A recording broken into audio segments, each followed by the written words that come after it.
खूप दिवस झालं अतुल आणि अर्जुनची नेहाची कॉमेडी ऐकली नाही ना.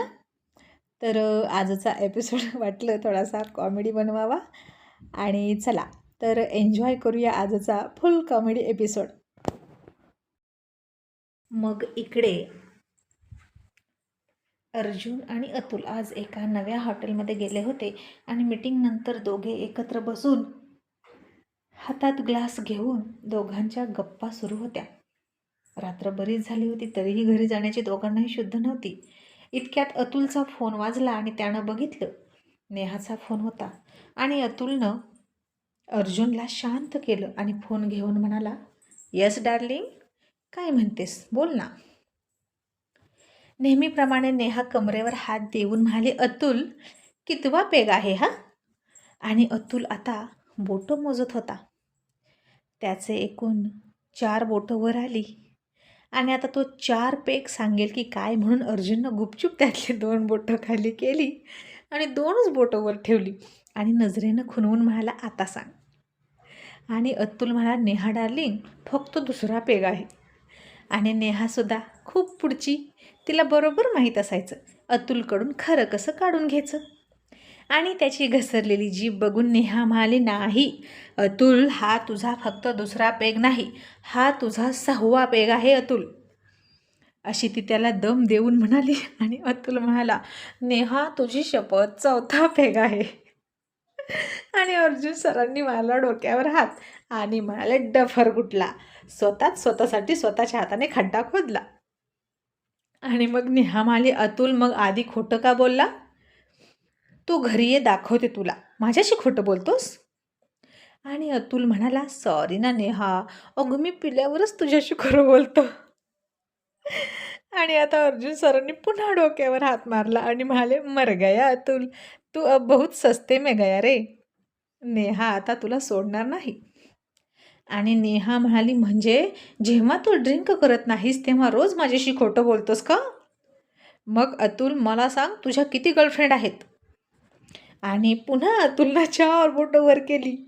आणि आता तर अर्जुन सरांनी खूप आश्चर्याने डोळे मोठे केले आणि म्हणाले, "माय गॉड, याच्या 4 गर्लफ्रेंड आहेत आणि मला एक पण माहीत नाही. अतुल छिपा रुस्तम, दोस्त दोस्त म्हणतो आणि माझ्यापासून लपवून ठेवतो."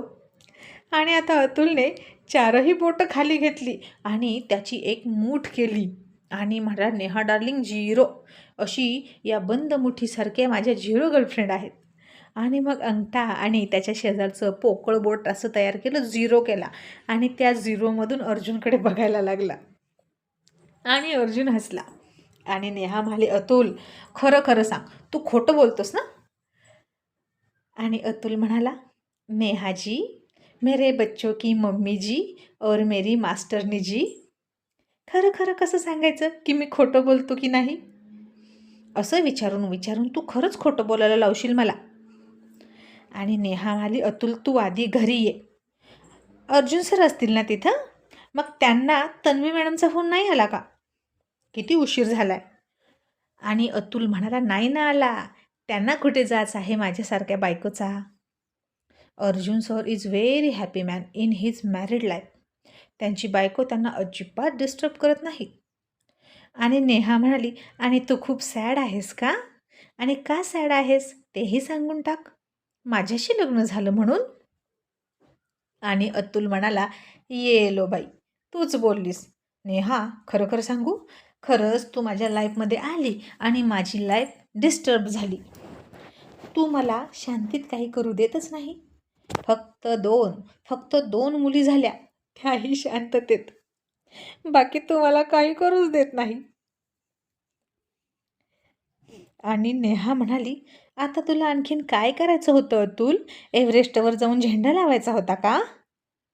आणि माझ्याशी लग्न नसतं झालं तर तू काय झालं असतं रे तुझं?" आणि अतुल म्हणाला, "माझ्या डोक्यावरचे केस राहिले असते. तुझ्याशी लग्न झालं आणि माझे केस गेले. किती टेन्शन देतेस." आणि नेहा म्हणाली, "अतुल, तुझे केस गेलेत ना डोक्यावरचे, ते माझ्यामुळे नाही, तुझ्या मित्रामुळे. तू त्यांच्या बिझनेसचं टेन्शन घेऊन करतोस ना काम रात्रंदिवस म्हणून.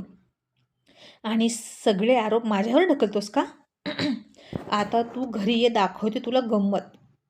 आणि अतुल म्हणाला, "नाही आलो तर?" नेहा म्हणाली, "मग कुठे जाशील?" अतुल म्हणाला, मेरा फ्रेंड है ना, मैं उसी के साथ रहूंगा. अर्जुन सर, आपण दोघांनी थांबायचं नाही एकत्र. आणि नेहा म्हणाली, थांब थांब, तू ना त्यांच्याकडेच थांब. त्यांचीच फूस आहे तुला, म्हणून तू असा वागतोस आणि मला भाव देत नाहीस. आता तन्वी मॅडमना फोन करूनच सांगते आणि लगेच अर्जुन सरांना त्या फोन करतील. त्यांच्यामुळे तू खूप हवेत उडतोस ना. आणि अतुल म्हणाला, नेहा, आपल्या घरात आग लावून दुसऱ्याच्या घरात कशाला आग लावतेस? त्यांचं तरी आयुष्य नीट चालू दे. सतत सतत काड्या टाकण्याचं काम करतेस. नेहा आता चिडली आणि म्हणाली, अतुल, मी असली कामं करत नाही. आता तू घरी येस, तुला दाखवते गंमत, असं म्हणून तिनं फोनच ठेवला. आणि अतुलनं सुद्धा हॅलो हॅलो नेहा, घाबरलीस का, असं म्हणून तिला हाका मारत होता. आणि अर्जुन सरांनी त्याच्या हातातून फोन बाजूला ठेवला आणि म्हणाले, एक डफर, तिनं ठेवला फोन. यार, किती छळतोस बायकोला. आणि अतुल हसून म्हणाला, अर्जुन सर, प्यार भी तो करता हो. आणि माहीत आहे, आजच्या आमच्या भांडणाचे सिलेदार तुम्ही आहात.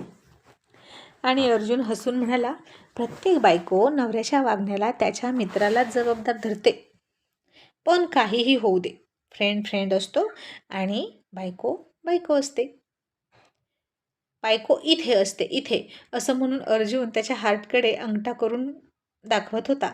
आणि फ्रेंड फ्रेंड कुठे असतो, असं अतुलने विचारलं. आणि अर्जुन म्हणाला, फ्रेंड तिथेच असतो, पण बायकोच्या आधी असतो. आणि तनू आहे ना, डिफरंट आहे. ती कधीच म्हणत नाही की अर्जुन, अतुलमुळे असं वागलास तू. आणि अतुल म्हणाला, कारण त्यांना माहीत आहे त्यांचा नवरा त्यांच्या फ्रेंडपेक्षा बदमाश आहे. आणि आता दोघे हसत होते. आणि झालं इतक्यात अर्जुनचा फोन वाजला. आणि अर्जुन म्हणाला, यार अतुल, हवेपेक्षा ही बायको फास्ट आहे रे तुझी. लगेच काडी लावून रिकामी झाली. बघ, तनूला फोन केला असेल तिनं आणि तनूचा फोन आलाय मला. आणि आता अतुल म्हणाला, सर आधी फोन घ्या. आणि अर्जुनने फोन घेतला आणि तन्वी म्हणाली, अर्जुन, वेर आर यू. आणि अर्जुन सर पटकन म्हणाले, तनू बेबी, मी हॉटेल पॅराडाईजमध्ये आहे. आज न्यू हॉटेल शोधलो, मीटिंग झाली, अतुलसोबत तिथे आलो आणि हा माझा 4था पेग आहे. आणि वा, क्या बात आहे. अर्जुन सर तर एकदम गुड स्टुडंटसारखे सगळं बोलले. आणि तन्वी चिडण्याऐवजी हसून म्हणाली, ओके बेबी, पण लवकर घरी ये, मी वाट बघते तुझी. आणि अर्जुन हसून म्हणाला, का, आज तू तुझ्या सुनेच्या मागे पुढे फिरत नाहीस का, तिच्या नवऱ्यापासून तिचं रक्षण करत? आज तनू बेबीला काही काम नाही वाटतं. आणि तन्वी हसून म्हणाली, अर्जुन, आज आर्यननं काय केलं माहीत आहे का? अर्जुन म्हणाला, काय केलं, पुन्हा गर्लफ्रेंड आणली ना घरी? तन्वी म्हणाली, तसलं नाही रे, आज त्यानं ते केलं जे मी प्रेग्नंट असताना तू माझ्यासाठी नाही केलं. आणि खरंच मला कळलं की तो स्वीटीची किती काळजी घेतोय. तो खूप प्रेम करतो स्वीटीवर. आणि अर्जुन हसून म्हणाला, अगं, त्याची तारीफ करणं बंद कर आणि आम्हाला तरी कळू दे त्यानं नक्की काय केलं. तन्वी म्हणाली, अर्जुन, स्वीटीला पाणीपुरी खाऊ वाटत होती आणि मी तिला बाहेर सोडत नव्हते, तर आर्यनने चक्क पाणीपुरीचा गाडा घेऊन आला तिच्यासाठी आणि सगळ्यांनाच बोलवलं आणि तिला ती स्ट्रीटवाली पाणीपुरीची फिलिंग देऊन पाणीपुरी खायला घातली. आणि त्यात सगळ्यात स्पेशल गोष्ट म्हणजे त्यानं ऋषीला सुद्धा हसून पाणीपुरी दिली आणि थँक्यू म्हणाला. आणि अर्जुन, तू माझ्यासाठी असं काहीच नाही केलं. आणि अर्जुननं मारला डोक्यावर हात आणि म्हणाला, मर गए. तनू बायका या अशाच असतात, रोज काही ना काही करून घेतात आणि दुसऱ्या दिवशी म्हणतात, तू माझ्यासाठी काहीच नाही केलं. बेबी, तुला आठवतं का, 2-2 वेळा तू प्रेग्नंट राहिलीस आणि मी तुझ्यासाठी काय काय केलं? आणि तन्वी खांदे उचलून म्हणाली, कुठे काय केलं, काहीच नाही केलं. आणि अर्जुन म्हणाला, ओके, मग आता मी पण पाणीपुरीवाला बनतो, जर माझ्या बायकोला पाणीपुरी खाऊ वाटत असेल तर. आणि आता तन्वी लाजून म्हणाली, शटाप अर्जुन, हे वय आहे का आपलं? आणि अर्जुन म्हणाला, प्रेग्नंट राहिल्यावरच काहीतरी खाऊ वाटतं असं थोडीच असतं, असंही खाऊ वाटतं ना काही पण. तर बोल, तुला काय खायचं? आणि तन्वी म्हणाली, आधी तू ये ना घरी, मग सांगते. आणि अर्जुन म्हणाला, ओके बेबी, तू फोन ठेवला तर येतो ना. आणि तुला काय खायचं ते आत्ता लिहूनच ठेव, उद्या संडे आहे, तुझ्या आवडीचं उद्या सगळं करणार मी, असं म्हणून त्यानं फोन ठेवला. आणि अतुल डोकं खाजवत म्हणाला, तुमची बायको तर तुम्हाला ओरडलीच नाही, असं कसं शक्य आहे? नेहाचं आग लावण्याचं स्किल कमी पडलं बहुतेक. आणि दोघेही खूप खूप हसत होते. त्याचा आवाज बाहेरपर्यंत आला आणि तिथं नयना आली की जितेंद्रला घेऊन. अतुल आणि अर्जुनला हसताना बघून ती तुच्छतेने म्हणाली, "this is too much, old bloody man." किती हसतात ना हे. "जितू तू आत्ताच जा आणि त्यांना सांग की हसू नका, हे पब्लिक प्लेस आहे." आणि जितेंद्र म्हणाला, "जाऊ दे ना बेबी, काय आपल्याला करायचं, प्रत्येकजण प्रत्येकाचा टाईम स्पेंड करतं." नैना म्हणाली, "पण असं कसं, मला त्रास होतो यांच्या आवाजाचा, नाहीतर तू टेबल तरी बदल. आणि तू प्रायव्हेट टेबल का नाही घेतला आपल्यासाठी?" आता प्रायव्हेट टेबलचे पैसे जास्त होते. आणि जितेंद्र म्हणाला, "बेबी अगो हेच टेबल परवडलं नाही, हॉटेल पण खूप महागडं आहे." नैना हाताची घडी घालून डोळे मोठे करत म्हणाली, "मग मी काय करू? आता तू हॉटेलचा पण हिशोब लावशील का?" जितू म्हणाला, "बेबी आपण नेहमीच वेगळ्या वेगळ्या हॉटेलमध्ये जातो ना, आणि प्रत्येक ठिकाणी प्राईस वेगळ्या असतात टेबलच्या." नैना म्हणाली, "हो, मला आवडतं नवीन ठिकाणी जायला, आणि तू माझा खर्च करायचास." इतक्यात अर्जुन आणि अतुलचा आणखीन मोठ्याने हसण्याचा आवाज आला.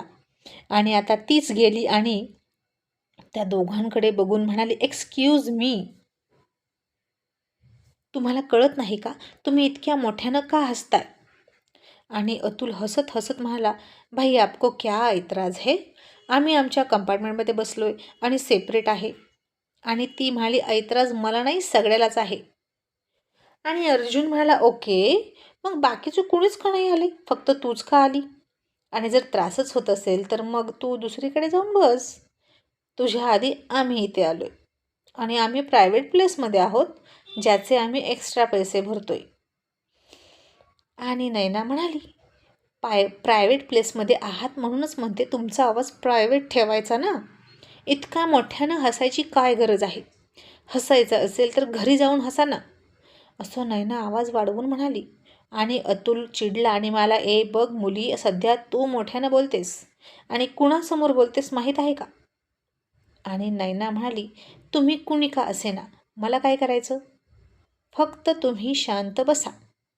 इतक्यात अर्जुनने अतुलच्या खांद्यावर हात ठेवला आणि म्हणाला, "अतुल शांत बस." आणि अतुल आता शांत होता आणि म्हणाला, "अर्जुन सर, काय उद्धट मुलगी आहे, मी तर पहिल्यांदाच बघतोय." आणि अर्जुन म्हणाला, "माझ्या तनुपेक्षा कमीच." आणि अतुल म्हणाला, "नाही नाही, माझ्या नेहापेक्षा कमी." आणि पुन्हा दोघे हसत होते, बदमाश कुठले. आणि नैना म्हणाली, "हे बघा, मी उद्धट नाही तर तुम्ही मॅनर्सलेस आहात." अँड ओ माय गॉड, असे शब्द अर्जुन सर आणि अतुलला तेही पहिल्यांदाच असं काहीतरी ऐकायला मिळत होतं. आणि अर्जुनने तिच्यावर डोळे रोखले. हातात ड्रिंकचा ग्लास तसाच होता, त्याच हाताचं बोट तिला दाखवून म्हणाला, "लिसन, डोंट गेट अँग्री मी. तू मुलगी आहेस म्हणून गप्प आहे, आम्ही तुला डिस्टर्ब करायला आलो नाही, तर तू आम्हाला डिस्टर्ब करायला आलेली आहेस. And now get out." आणि ती नैना बिंडोक अजूनही तिथेच थांबली आणि तरीही नाक फुगवून म्हणाली, "तुम्ही मला ओळखत नाही, मी कपूर इंडस्ट्रीची CEO, त्यांची मुलगी आहे." आणि डोळे मोठे करून खूप आश्चर्य वाटल्यासारखं करत अतुल म्हणाला, "ओ आय सी, अच्छा, ते कपूर होय." आणि पुन्हा हळूच म्हणाला, "कोण कपूर? ऐसे कपूर डपूर हजारो मिलते हैं हमें रोज." आणि पुन्हा दोघं हसायला लागले. आणि आता खरंच त्या दोघांना चढली होती. नैनाचा आता अपमान झाला आणि नैना वैतागूनच गेली. आणि मॅनेजरला म्हणाली, "मॅनेजर, त्या 2 माणसांना तुम्ही सांगता की नाही, किती मोठ्याने हसतात, इतरांना प्रायव्हसी मिळू देतच नाहीत. तुम्ही आत्ताच्या आत्ता त्यांना समज द्या किंवा इथून घालवून द्या." आणि मॅनेजर म्हणाले, "सॉरी मॅडम, ते आधी आले आहेत, मी त्यांना बोलू शकत नाही. तुमच्यासाठी दुसरं टेबल देऊ का त्यांच्यापासून दूर?" आणि नैना त्याला चिडून म्हणाली, "नो थँक्यू, त्यापेक्षा आम्ही हॉटेल बदलतो." असं म्हणून हॉटेलमधून बाहेर गेली आणि समोरच असलेल्या आणखीन महागड्या हॉटेलमध्ये गेली. आणि जितेंद्रने पुन्हा त्याचा खिसा बघितला. हिच्या अशा नखऱ्यांनीच त्याची अख्खी सॅलरी संपून जायची आणि पुन्हा तिच्याच वडिलांसमोर भीक मागायची पाळी यायची. मग रात्री खूप उशिरा आता अर्जुन घरी आला. उद्या संडे असल्यामुळे निवांत पडला. अतुलही घरी आला आणि मधू अजून जागीच होती. ती अतुलसाठी दरवाजा उघडून म्हणाली, "डॅड, इतका उशीर करतात का?" अतुलनं त्याचं खांद्यावरचं ब्लेझर काढलं, सोफ्यावर फेकलं आणि सोफ्यावर बसला. मधू खाली बसली आणि त्याचे शूज काढायला लागली आणि तिच्या खांद्यावर त्यानं हात टाकला आणि तोंडावर बोट ठेवून म्हणाला, मधू तोप का गोला का आहे? मधू हसली आणि म्हणाली, ती झोपली. अतुल म्हणाला, मग तू ही झोप का जागतेस? मधू म्हणाली, काही नाही डॅड, असंच. आणि मग अतुल तिला म्हणाला, असंच नाही हां मधू, तरुण मुलं अशी जागायला लागली की नक्कीच काहीतरी असतं आणि आमच्यासारख्या म्हाताऱ्यांच्या जीवाला घोर लागतो. बच्चा, आता तुम्ही फक्त राहिलात विदाऊट मॅरेजचे. नाही, तसं काही असेल तर सांगून टाका, मग देऊया बार उडवून. मधू म्हणाली, डॅड खरंच नाही, असं काही असेल तर आधी तुम्हाला सांगणार. आणि आता झोपा. आणि रूममध्ये जाता जाता अतुल मधूला म्हणाला, मधू सकाळी माझ्या रूममध्ये नक्की चेक करायला ये बरं का, मी आहे की नाही. ती म्हणाली, काय झालं डॅड, असं का बोलता? अतुल म्हणाला, कारण मी तुझ्या मम्मीसोबत खूप मोठा पंगा घेतला आहे फोनवर, ती नक्कीच माझा वध करणार. आणि मधू खूप हसली आणि म्हणाली, येते हा डॅड, नक्की येते. आणि मग अतुल गेला आणि नेहाच्या शेजारी गुपचूप झोपला. नेहानं आता कूस वळवली आणि झोपेतच त्याच्या अंगावर हात टाकला आणि त्यानंही तिला हसूनच जवळ घेतली आणि हळूच तिच्या कानात म्हणाला, नेहा डार्लिंग, मी आलोय, तुम्हाला गंमत दाखवणार होती ना. आणि तिने झोपेतच त्याच्या गळ्याजवळ हात नेला आणि म्हणाले, Atul I will kill you, आणि पुन्हा झोपली. आणि आता इकडे नैना अतुल आणि अर्जुनचा राग येऊन खूप ड्रिंक करून नास धूस करून घरी आली होती. जितेंद्रला ती ऐकतच नव्हती आणि दारूच्या नशेत सतत धमक्या द्यायची, मी माझ्या डॅडनं सांगून त्या दोघांना बघून घेईन वगैरे वगैरे वगैरे. आणि त्यातच संग्रामचा सुद्धा तिला मघाशीच राग आला होता जातानाच, आणि संग्रामचं नावसुद्धा घेऊन ती बडबडत होती. आणि आता नक्कीच सगळा राग बिचाऱ्या संग्रामवर निघणार होता. आणि रात्रीचीच घरी जाऊन जितेंद्रला ती म्हणाली, तुझ्या भावाला आत्ताच्या आता इथे बोलव आणि त्याला माझी चप्पल उचलायला सांग. जितेंद्र म्हणाला, नैना अगं तो झोपला असेल. नैना म्हणाली, मग मी काय करू? तू त्याला बोलवतोस की नाही की मी माझ्या डॅडीला फोन लावू? जितेंद्रने नाईलाजाने रात्रीच संग्रामला हाक मारली. संग्राम बिचारा थकून झोपला होता आणि झोपेत त्यानं दरवाजा उघडला आणि म्हणाला, काय झालं? जितेंद्र म्हणाला, तुला सांगितलं ना संग्राम, तिला रागाला घालवू नकोस, आता ती खूप चिडली आहे, आता ती देईल ती शिक्षा तुला घ्यावी लागेल. आणि संग्राम आता तिच्याकडे गेला आणि म्हणाला, काय झालं? आणि त्याची ती ताट मान बघून तिला राग आला आणि ती म्हणाली, तुझा हा ब्लॅक फेस आधी खाली घे. तुझा भाऊ माझ्यासमोर जसा वागतो ना तसंच तूही वागायचं. चल माझी चप्पल उचल. संग्रामला आता राग आला, खूप राग आला, पण तरीही जितेंद्रच्या चेहऱ्याकडे बघितलं आणि त्यानं गुपचूप तिची चप्पल उचलून तिथं ठेवली आणि निघून गेला. आणि ती नैना म्हणत होती, अशीच त्या 2 ओल्ड मॅनला सुद्धा माझ्या डॅडनं सांगून माझी चप्पल उचलायला लावणार. अँड ओ माय गॉड, हे स्वप्न बघण्यासाठी नैना जिवंत राहील का? अर्जुन आणि अतुलला चप्पल उचलायला लावणार का? बघूया पुढे काय होईल. मग इकडे सकाळ झाली, संडे होता. तन्वीनं अर्जुनकडे फरमाईश करण्यासाठी लिस्टच करून ठेवली होती. आणि मग नेहमीच संडेचं रुटीन सुरू असतं तसं सुरू होतं. सकाळी सकाळी जिम. तिथे दोघेही बापलेक डिप्स काढत होते. स्वीटी आणि तन्वी दोघांसाठी दूध घेऊन आल्या आणि घामाने भिजलेली पाठ पुसताना आर्यन म्हणाला, डॅड, किती बरं झालं असताना जर माणसाला त्याची पाठ दिसली असती. मग मी पण ओळखू शकलो असतो की त्या फोटोत मी नाही. तुम्ही किती हुशार आहात ना डॅड. आणि मॉम, तुला का नाही ग दिसलं? अर्जुन हसून म्हणाला, तुझ्या मॉमला चिडल्यावर काही दिसतं का? जन्म देऊन तिनं ओळखलं नाही की आपल्या मुलाचा बर्थमार्क आहे की नाही. आणि टायगर, पाठ दिसते बरं का, जरा मागे बघ. आणि आर्यनने आता रिअली असं म्हणून मागे बघितलं. इतक्यात अर्जुन सरांनी तन्वी मॅडमचा किस घेतला. ते स्वीटीनं बघितलं आणि ती हसायला लागली. आणि आर्यन पुन्हा म्हणला, डॅड, नाही दिसली पाठ. आणि अर्जुन त्याची फिरकी घेत म्हणाला, नाही दिसली का? अरे यार, याचा अर्थ तुझ्या पाठीला डोळेच नाहीत. तसे आता सगळे हसले आणि आर्यन म्हणाला, डॅड, तुम्ही मला उल्लू बनवताय? आणि स्वीटी हसली आणि म्हणाली, आर्यन, तुला ते उल्लू बनवत नाहीत तर तू ऑलरेडी उल्लू बनला. आणि आता आर्यनला काहीच नाही कळलं आणि पुन्हा सगळे हसत होते. आणि आर्यन म्हणाला, उल्लू बनवलं, पण ते कसं? आणि अर्जुन म्हणाला, हे बघ असं. असं म्हणून त्यानं पुन्हा त्याच्यासमोर तन्वीचा किस घेतला आणि तन्वीने लाजून डोक्यावर हात मारला.